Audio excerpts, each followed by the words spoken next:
Hello everyone, welcome to an AMA session following two blog announcements and the short video announcement that we had about the gameplay that's coming to Sorare 26.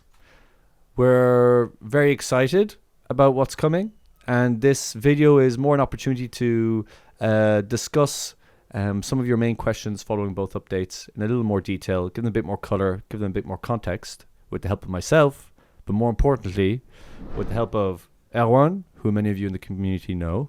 Erwan from the product team. Hello everyone, hello Dan, hello Tulga.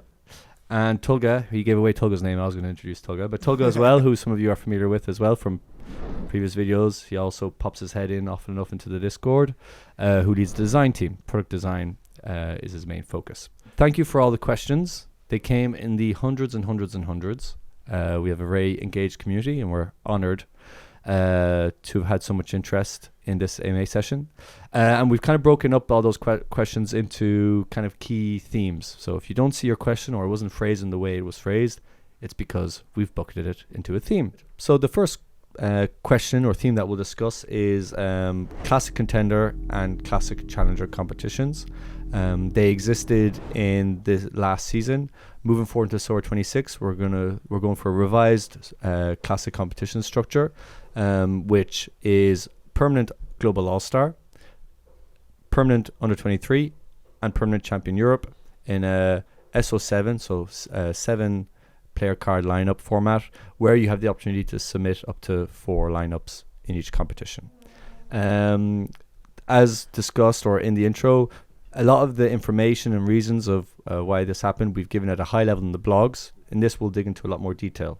So let's get the product perspective from Erwan in terms of reasons of why we did this and to address some of the, if you like, constructive feedback we got about this decision. The main feedback we received is that actually we reduced the number of lineup that you could play in a classic competition, which is true, we can't deny. So actually the classic cards utility increased with this change, because now we will introduce the championship, which is a long format competition, and we want to reward the real experiences. We will also introduce the seeding, which will be able to improve your reward cash. No, I don't know how to phrase it. Your reward bonus. So Yeah. it adds a bonus in terms of the total reward that you can win in a game week. Exactly, and also the last one is the arena. So we plan to introduce to give an arena more importance in the future. So actually, next year, classic card utility will increase and not reduce. There are more decisions to make. Yeah, as well. Exactly. And then moving on as well, there was feedback in terms of what this means for rewards and how.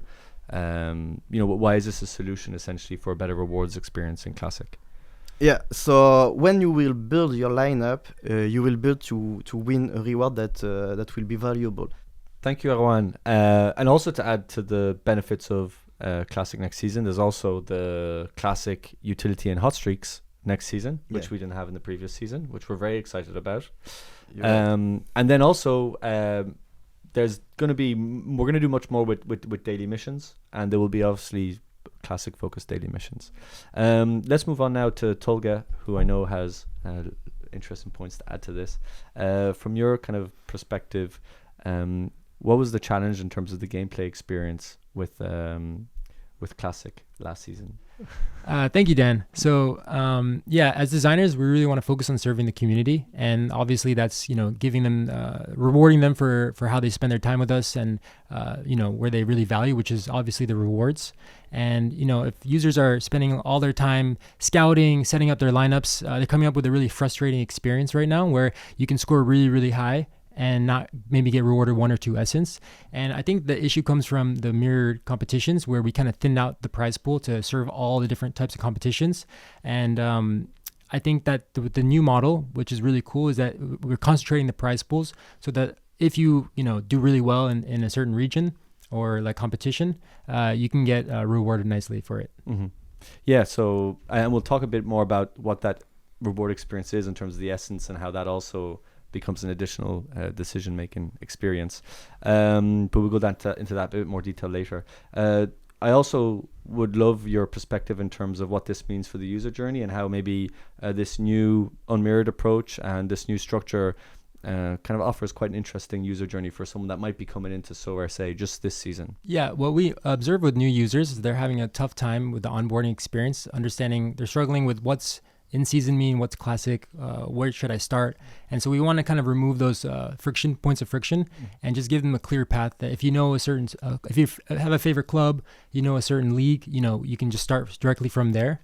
And with that, after they kind of play a whole season, the kind of game opens up to them. They could expand into the classic all-star, classic champion, and so what's cool about that is that they've kind of experienced the game, learned how to play and our kind of rules, and from there all they need to worry about now is widening their scouting, deepening their football knowledge, and I think that's a really cool proposition. Yeah, for sure. I think also interesting point that we made in the blog, but the Global All-Star means that you might play with, say, a Jupiler Pro League team, like a hybrid, let's say Anderlecht, Union Saint-Gilloise, risky, Brussels rivalry there. But then, you use that team then in Global All-Star and you might win an amazing card, let's say a lovely Arsenal card, tier 0. I won't name the name, but or you might even win, say, a Cecilia from the K-League, and all of a sudden that introduces you into this new world that you weren't familiar with before, which is, I think, one of the magics of Sorare is that it introduces you to these amazing cult heroes in other continents that you never heard of before. And we feel that with this new map journey, yes, there's a change from regions, but the core loop is more clear, and that experience is still there in terms of being able to discover new clubs. For sure. And I also want to remember state, like, there are some other users who don't really prefer that maybe, and but we have two great options. One is with our increased utility of classic, you can use a star card or tier 1 in the in-season model. At the same time, all the cards that you for won hot streaks, just in case you missed it. Sorry, for hot streaks. Well, also for all competitions, but also now eligible for hot streaks. Sales pitch. Nice. And then the other thing that's really cool is that the tier 3s, tier 4s, tier 5s that you win throughout the course of the season, you can now seal them and get big rewards bonus on playing in season. And I think that's a cool thing to have. So besides that, another cool thing that we're adding is Arena. And so if users don't want to play in the new season, they just like their cards that they have, we offer the Arena, which is like you can kind of focus in on your cards, play only Premier League or only Jupiler Pro if you like, and I think that's a really unique value proposition for those types of users. Yeah, for sure. Well, that's actually a really great segue, because the next main question is about Arena. Essentially, managers want to know a little bit more. They're excited, but they want to know a little bit more about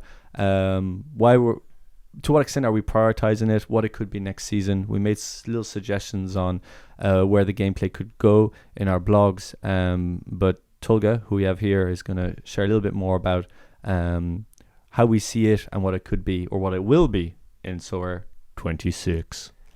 Thank you, Dan. So I think for the Arena, what's really cool about it that we saw this season, we're just in a test phase, so it's not going to look like this for the next season. We're going to do a lot of improvements, but we're kind of testing out, staying agile, seeing what the community really likes. And so what we've realized is the community likes the small leaderboards. You can put in a team and get you have a smaller amount of competitors, so you can get rewarded. Yeah, there's a higher chance for getting rewards. Yeah, well, what I loved about that, because I've been playing the Arena and I've been doing pretty well, is just being able to check other, there's a reason to check the teams around you, Yeah. And so even by Monday, you'd have a good idea of where you might land, and if someone has like a stack for a game that's happening Monday night, you might actually turn that game on if you're fighting for top spot and stuff. For sure, like that. and it's really social, so you can kind of quickly scan like how your competitors are doing, where you fall on the leaderboard. And what's really cool is we're also testing like the anytime entry. So let's say you want to watch the Arsenal match, you find the starting lineups, you can just go on to the Arena, set up a team, and play against other competitors who probably doing the same thing. So it kind of mimics the old kind of Arena from Rivals, but in a very pro setting. Yeah. And I think just to add to that as well, sorry, I'm interrupting too much, but you're good. I love that idea as well, that I might go to a pub with a group of friends, and we like we achieved with rivals, if you like, but now it's in pro, and you're about to watch the game, and everyone's like, "Oh, look, the starting lineups are. Do we have cards? Oh yeah, let's enter an arena now, you know." Yeah, and we want to pump that up more for the next season, and we want to add a lot of different, options for the user. So if they want to only focus on Jupiler and play against Jupiler players, why not? If they want to have card bonuses or a cap mode, like why not? Like we're in a test phase right now, and we're trying to see what users are really engaging with, what they really like, and what they're gravitating towards.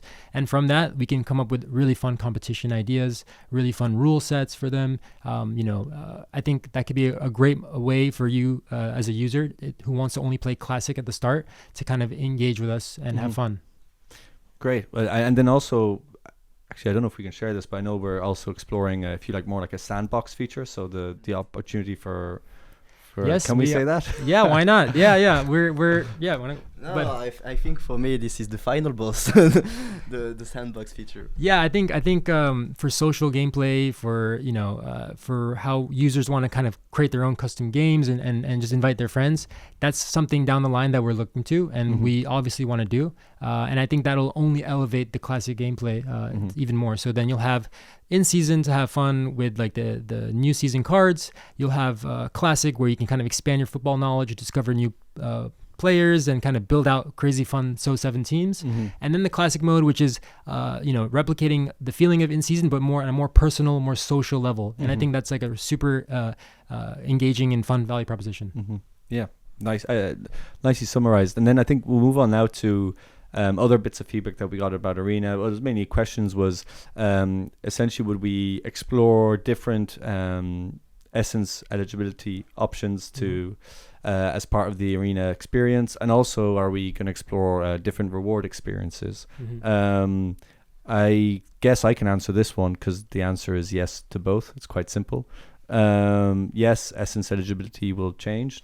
Yeah, I was gonna say, I think in the blog we didn't really specify that right now with the existing Essence structure, the reward structure, we can't really make it as accessible in the Arena, so we're kind of tied down. But in the next season, with daily missions, with kind of the classic mode, the rewarding of the Essence will be much more, and so users will have a ton of accessibility to kind of play these Arena models. Yeah. And then also in terms of the rewards, we're exploring.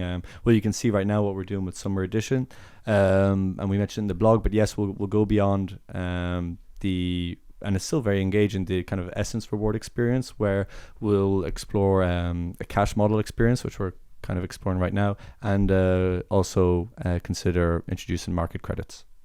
Great. Well, I think we have another nice segue, which is talking a bit more about the Essence experience. So there's Essence utility and Essence rewards in Arena. We talked about the Essence in the long tail leaderboards of the classic system. But obviously, you can also use Essence to craft cards. Yes. In our blogs, we announced that we're moving to a one pull system. Yes. Some of the feedback we got from managers was that, well, this gives us less control to decide when we want to craft.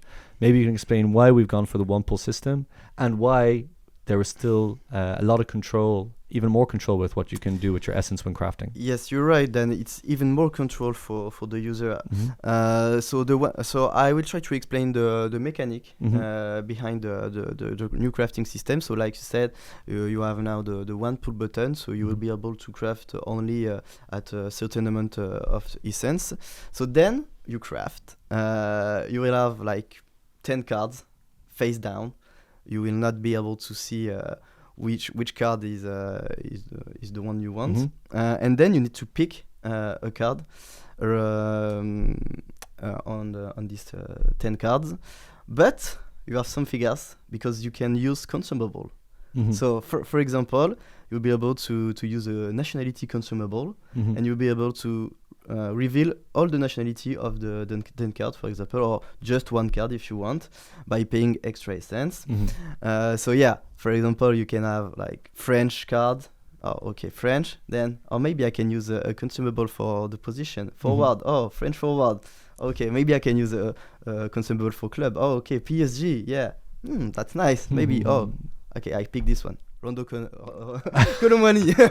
Randall Colomani. No, but you see what I mean. I mean, we want to give the user the more control in their choices.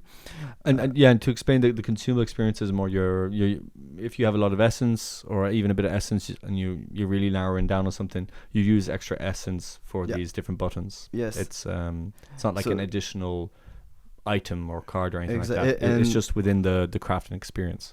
So 10 cards. We have a lot of example of consumable that we want to introduce during the whole season. I mean, those consumable will maybe not be available at launch, but we plan to introduce it during the whole season.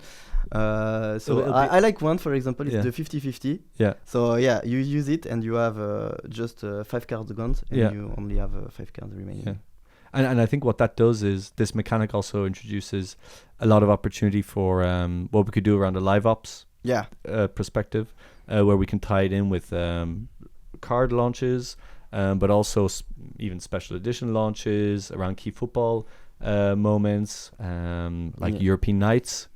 Exactly. So only Champions League players in the pool or something like that with higher odds. Also, we didn't mention it, I think, but the lucky draw. So so that's something we are considering too. It's like you pull the crafting. You pull the trigger, and then you are on lucky draw, which means that in your 10 cards, you are guaranteed to have 1 star, but you don't know which one.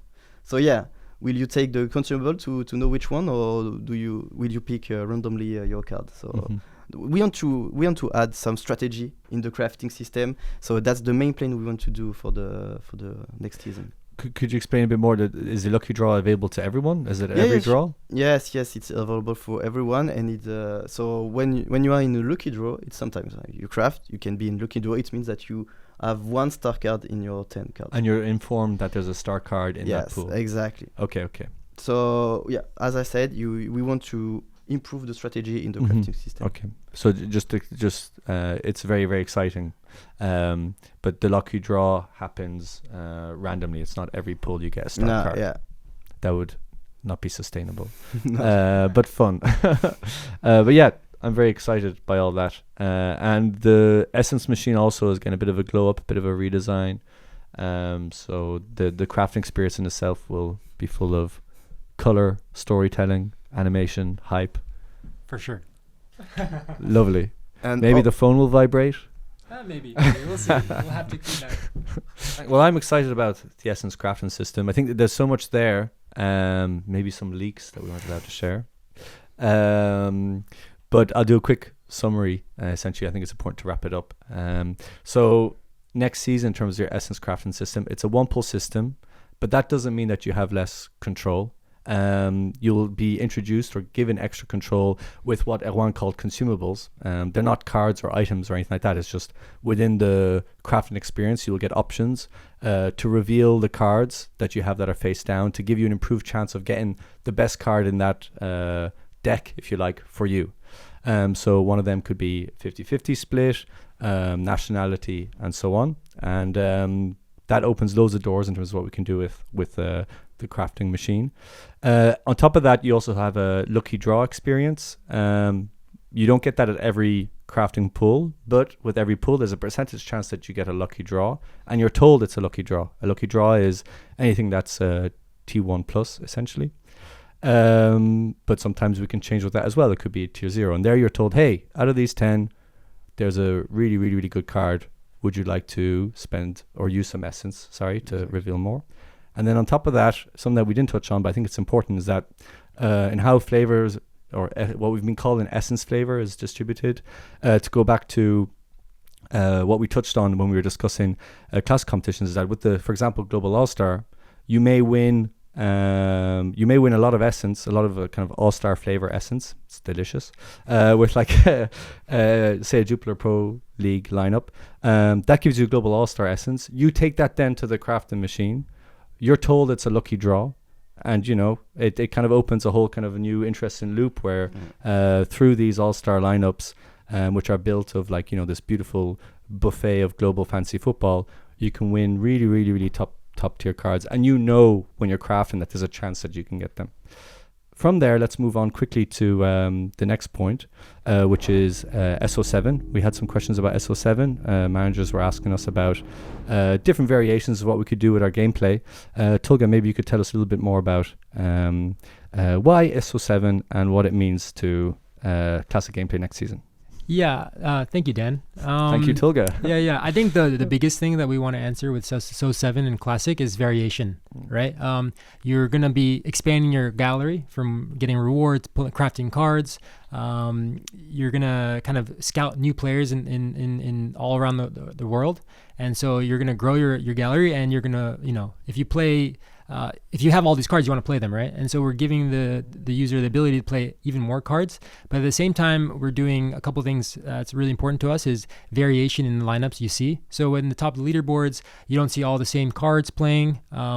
You can see a different mix of cards. We're doing like lineup bonuses where you can have different teams, different cap rules to give extra bonuses. And so what we want to do is we reward users for adding more strategy to their gameplay, and also kind of have a fun moment where you view the leaderboards and everything's kind of different, and you see how people are playing the game, and you can learn from them. Yeah, it's more gameplay depth essentially. And when you mapped out the user journey, typically that's after a year of playing a game, that's what you're looking for. Maybe after 3 or 4 months even, you're like, actually, what are the other modes I can explore? And I could play with 7-player lineups. Why not? Maybe in 2 years we'll have 25-player and I think that to answer your question before about like the 11, why not 11? The SO7 is we have the infrastructure right now to do it in a way. I think SO11 is a too much of a leap. And if we think of like an MVP kind of plan, we want to kind of like build right now. We can ship something that people can enjoy, have a lot of value, and we can learn a lot from it before jumping straight to SO11, running into a lot of errors or assumptions and kind of providing a really poor experience. So we are confident that we can provide a great SO7 experience, and then from there we can learn. And what happens in like 5 years, maybe we do SO11, but for now I think we're really happy with SO7 as a classic game. Okay, great. Thanks, Tulga. So again, I'll summarize because there's a lot of exciting stuff there. Essentially, SO7, what it does is offers a lot more kind of gameplay depth, variety on the leaderboards. So when you see at the top, especially with some of the lineup bonuses that we're introducing, you'll see more variety, which is a reflection of managers using different strategy, building different types of lineups. And that kind of introduction of SO7, Tulga mentioned that it's an MVP. Well, it doesn't mean most valuable player. It means a minimal viable. Sorry. No.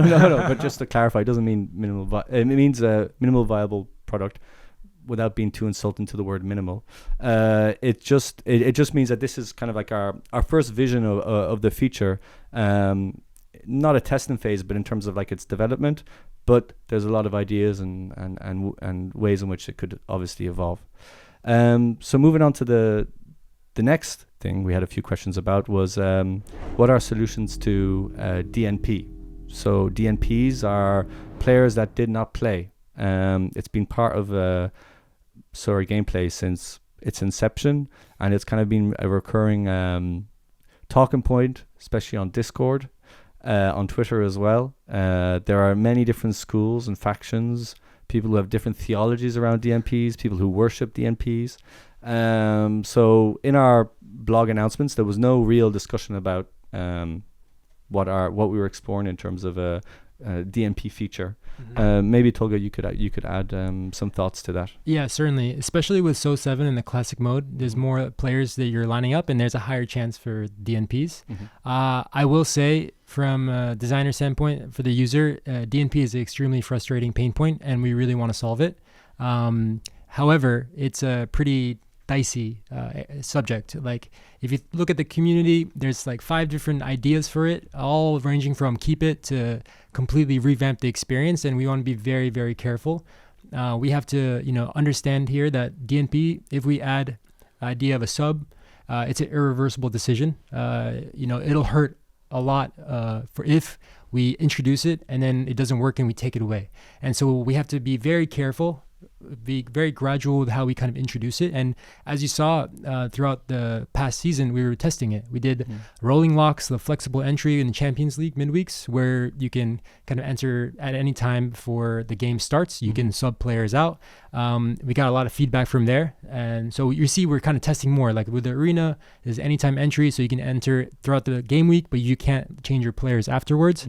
And so we're learning, and we're trying to be very, very cautious, because, you know, we're the stewards of this live game, and it's for the community, and we have to make sure whatever we introduce adds a lot of value and, you know, doesn't create a lot of pain. So what I can say is that we're leaning towards one decision. We're still testing and exploring, but we will introduce a sub.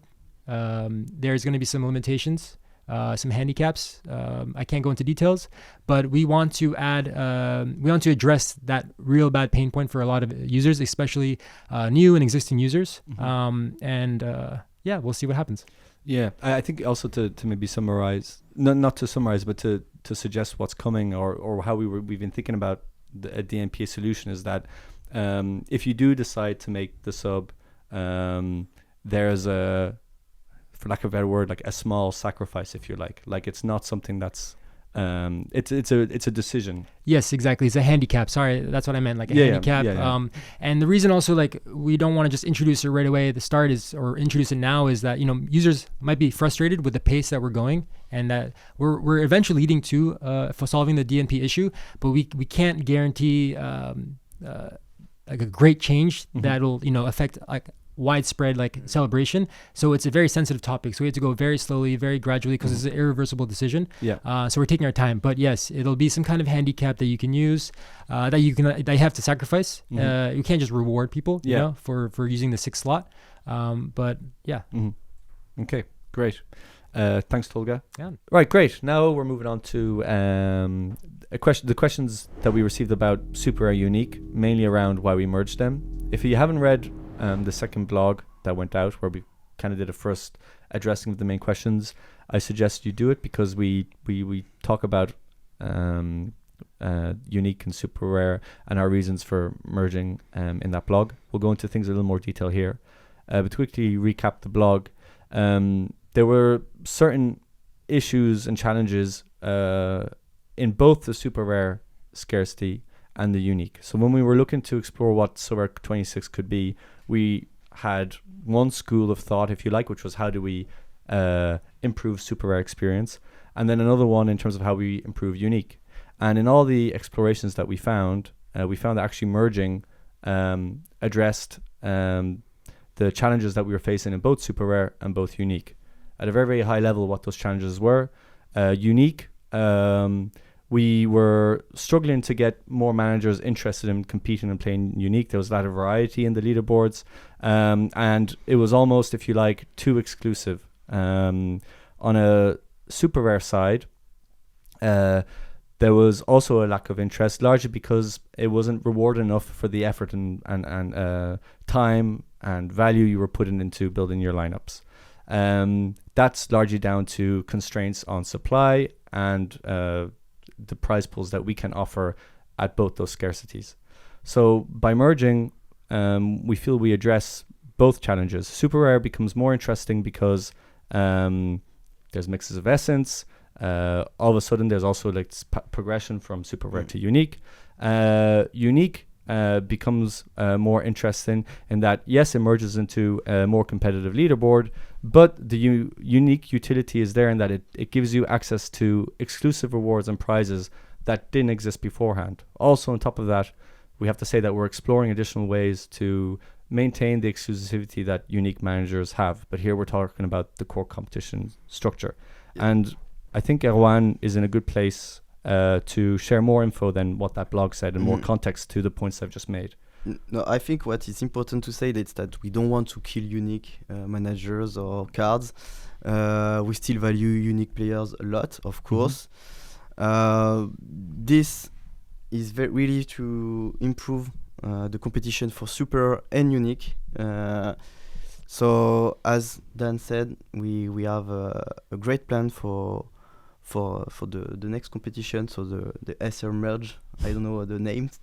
It's to be named, I think. It's to be named. Super unique rare. I don't know. So maybe I can drop some numbers, or should I? You can, yeah. We'll just make sure to share them before people watch as well. Yeah, because so to prove what I said is like, yeah, we want to, for if you play one unique card in the SR merge competition, you will get one unique in-season card. Sorry, you will get a 80% bonus on your reward. And if it's a classic card, unique classic card, you will get 20% unique. So the goal is to give some value to the classic unique card, because 20% is a lot, and also emphasize on the unique in-season market with the reward boost for the in-season market. So as you can see, we don't plan to let the unique manager down. The boost is huge. This will increase the demand on the unique market, increase the liquidity, and that's all. I mean, I think that's the plan. It's to have some super manager playing unique cards, and the unique manager still playing the unique card. So and I being can rewarded for it. Yeah, exactly. Yeah. So yeah, I can give you a real example. So with the Premier League, for example, so the winner will can win 5,000. So first place $5,000. 5,000, but just for the Super A. Yeah, if Even you don't have play uniques, yes, without bonuses. And with the bonuses, the first one can win like 25Ks. So this is a huge jackpot bonus. It's 20. Yeah, because of those percentages, is 5 unique in seasons, 25K. Exactly. Without the ceiling bonuses. Yeah, without the ceiling bonus, of course. So it could be more. It is more with ceiling bonuses. So okay, cool. So I'm not sure we let down our unique user with such a prize pool. And that level of prize pools wasn't available last season in terms of finishing first. That's like the biggest. That's the biggest jackpot we. That's the biggest cash prize we've ever given at the top. Yeah. So the first time, I hope our unique user will like it. Our super user also, and this can drive some liquidity on the market. That's the goal, and we already saw it on the market. Some classic unique sold, which was not the case before. So I think people realize that it's a good change. I mean, actually, I'm very excited about the new Super gameplay, merge gameplay. I think it's the good decision, and that's what I mean. It's not driving by only revenue perspective. I think it's just like the in-season model is not sustainable as it was, and we want to. I think sustainable. We got a lot of feedback. I think, especially in the Discord, in terms of the super unique structure, and I think the key feedback we've known ourselves, especially from this is our first season with this new in-season classic mod. I think that's worth highlighting. We're very happy with the results, but we knew that this season there was going to be areas for improvement. And super rare and unique, there was all season there was a lot of calls for like, look, super rare and unique essentially needs a different gameplay and gameplay experience. We tested a concept, for example, with super if like the jackpot experience that we introduced with MLS, and we feel this new gameplay really makes things it invigorates the gameplay and market, and while maintaining an exclusivity in terms of what unique cards can offer in the prize pool experience. Tuga, you're right. Also, maybe we can add that we listen the feedback from the community, and we will let the classic unique competition now. So you will have the super merge competition in season and the classic unique competition. So the classic unique card will have a lot of utility next year. Okay, thanks. And we also had a few questions about collection bonuses, how they'll balance across unique and super rare, and we also kind of reviewed our solution, and we'll share that in more detail in kind of like our next blog update. Let's move on quickly then to summer in-season competitions. Another recurring question was, because we're making certain changes to our in-season structure mid-season, how does that impact ongoing leagues like MLS? Good question. Then yes, of course, MLS have already his own competition, league specific. Yes, so no change for MLS to be short. But for K League, G League, Argentina, and also Norway, Yeah, they will be introduced in the new format, structure, yeah. the new structure. So we will communicate about the new structure very soon. We are still finalizing some contract. Yeah. That's why Yeah, it's taking so long. So in case you missed the blog, we kind of tried to give some reasons as to why we couldn't communicate everything at once. We want to give people enough time to plan ahead, but unfortunately how we communicate isn't always entirely down to us. So there are some key partner discussions going on. Exactly, that's why it's taking so long. Also, I said no change for MLS. That's not true, actually. You have a little change, a great news. So now MLS Hotstreak will also allow one classic card. So starting from July. Fantastic news. And also that's what I once said. So yeah, it's J League, K League, Norway, and the Argentinian League will kind of, in terms of where they fall into the new regional structure, there will be changes on those leagues. And that will be revealed once we have the full partner picture. Yes, and last things, it's about the unique competition, because now we merge the Super A and unique, like we said, but that's not really fair for the manager who bought the unique at the beginning of the season, at the start of the season, for K League, G League, and Argentina. So we plan to introduce like a kind of special weekly unique for only this competition, these leagues. So it will be revealed soon, but we won't let down our user, of course. Okay, great. That's great to hear. I think we can move on now to the next point. We're in the home stretch now. Let's talk a little bit about, well, we came up on partners, so it's another fantastic segue.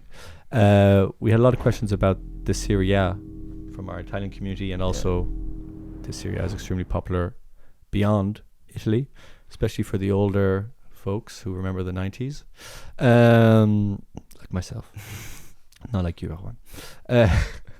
But yeah, so we had a lot of comments on terms of Serie A, what's happening to the Serie A, will it, next season. Essentially, it's one, when we alluded to having the full partner picture, Serie A clubs falls under that point. So we can't share too much because we have to protect our ongoing discussions and also protect the interests of our partners. But what I can say is that Serie A partnership discussions comes with certain, if you like, constraints and challenges, which makes exploring, say, for example, a league-specific competition for Serie A more challenging.